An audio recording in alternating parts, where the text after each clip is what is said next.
مجھے سمجھائیں محسن نقوی صاحب کس جماعت کے نمائندے ہیں اور کس جماعت کے ٹکٹ پر الیکشن لڑ رہے ہیں، اور آپ دونوں جماعتیں ان پر بسم اللہ کیوں کر رہی ہیں؟ کوئی اور بندہ نہیں ملا؟ مجھ سے پوچھ رہے ہیں یا جی آپ سے، نہال صاحب پہلے آپ سے نا جی۔ یہ آج پہلا نہیں ہے، اس طرح کے جو کھلاڑی ہیں یہ پاکستان کی سیاست میں ہمیشہ سے آتے رہے، اور شاید اگر ہم اپنے آپ کو سیدھا نہ کریں اور ہم صحیح راستے پہ نہ چلیں تو آئندہ بھی آتے رہیں گے۔ اور مختلف شعبے دیکھیں نا، بہت دور میں ہم نے ہمیشہ یہ کہا ہے، سننے میں یہ آپ نے کھلاڑی کا لفظ یوز کیا، یہ سیاسی کھلاڑی ہیں یا غیر سیاسی کھلاڑی ہیں؟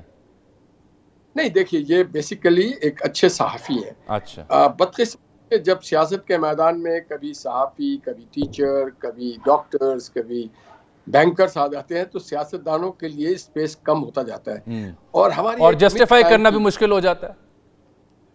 جی ہماری ایک مت قائم کی گئی کہ جی یہ سیاستدان شاید اتنے قابل نہ ہو اور اتنے قائل نہ کر سکتے ہو، تو کیوں نہ ہم ٹیکنوکریٹ سے کام لیں۔ ٹیکنوکریٹ ضرور اپنے شعبے میں بہت کامیاب ہوں گے، مگر ٹیکنوکریٹ سیاست کے میدان ایک بڑا مشکل ترین ہے، اس میں بڑا صبر، بڑی پیشنز اور بڑی قربانیوں کے بعد حاصل کیا جاتا ہے۔ تو ہم لوگ چپ چاپ، ہم میں اتنی ہمت، اب ہم قومی جو ہمارا حوصلہ ہے، جو سکت ہے، جو قوت ایمانی ہے، وہ کمزور ہوتی جا رہی ہے۔ تو ہم جو بھی انڈکٹ کر دیا جاتا ہے اور ہم قومی مفاد میں اسے ہم قبول کر لیتے ہیں، یقیناً ایسا نہیں ہونا چاہیے۔ ان کو صحافت کرنا چاہیے۔ اچھا، وہ صحافت کے ساتھ ساتھ تو آپ کرکٹر بھی بن گئے۔ نہیں، یہ بھی عجب بات ہے نا کہ دو ہی بڑی اہم فیلڈز ہیں، کرکٹ میں جوش ہے، جنون ہے، لوگوں کی بڑی جذباتی وابستگی ہے، وہ بھی ان کو دے دی گئی۔ پھر داخلہ کا بڑا اہم شعبہ ہے، قلم دان ہے، وہ بھی انہیں دے دیا گیا۔ اب مزید کیا دینے جا رہے ہیں انہیں؟ دیکھیے آپ بہت پہنچے ہوئے صحافی ہیں اجمل، آپ کو میں جانتا ہوں، I am very found of you. آپ ذرا تحقیقات تو کریں، کون ہے، کیوں ہے، کہاں سے آئے، کس نے۔ ہاں یہ ہمیں ضرور معلوم ہے کہ یہ سی این این کے لیے بھی کام کرتے رہے، سی این این کے لیے بھی رپورٹنگ کرتے رہے۔ ہم شاید سمجھتے ہیں جو لوگ امریکہ میں کام کرتے رہے یا پڑھتے رہے یا وہاں سے پی ایچ ڈی ہیں یا ایم فل ہے وہ آئے، مگر ہم بعض ملکوں میں دیکھتے ہیں چائنیز تو کوئی امریکہ جا کے پڑھ کے نہیں آیا ہے، جیپنیز تو کبھی امریکہ، اور کورینز تو کبھی امریکہ کے ٹیکنوکریٹ نہیں آئے، اور انہوں نے اپنی قوم کو کہاں سے کہاں پہنچا دیا۔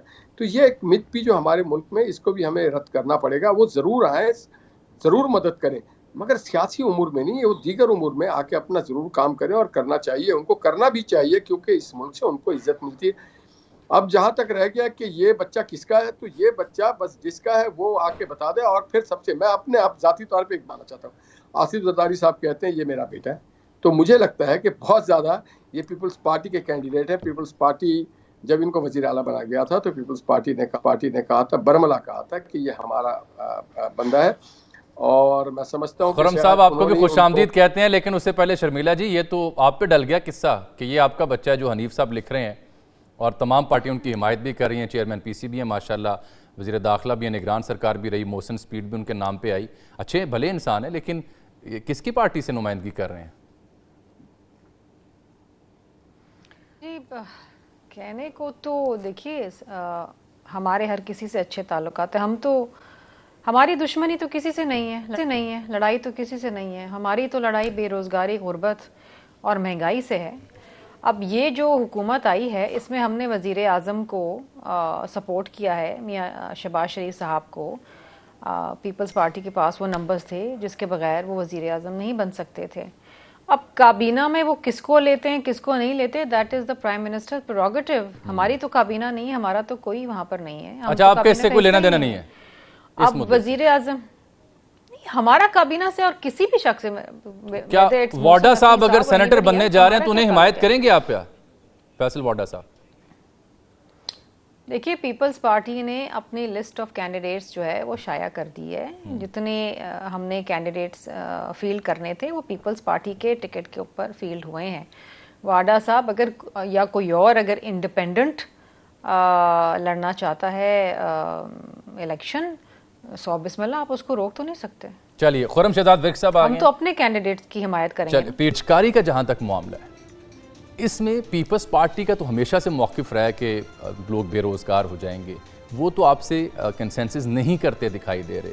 آئی ایم ایف کی توجہ نجکاری پہ بھی ہے، ڈو مور پہ بھی ہے، بجلی مزید مہنگی کرنے پر بھی ہے، کیسے سلجھے گی یہ گتھی جب کہ آپ خود اکثریت میں نہیں ہیں؟ بسم اللہ الرحمن الرحیم۔ افضل بھائی، آپ نے جو شروع میں بات کی خدا کے حوالے سے، میں اس پہ پہلے بات کرنا چاہوں گا اگر آپ کی اجازت۔ بسم اللہ، ضرور۔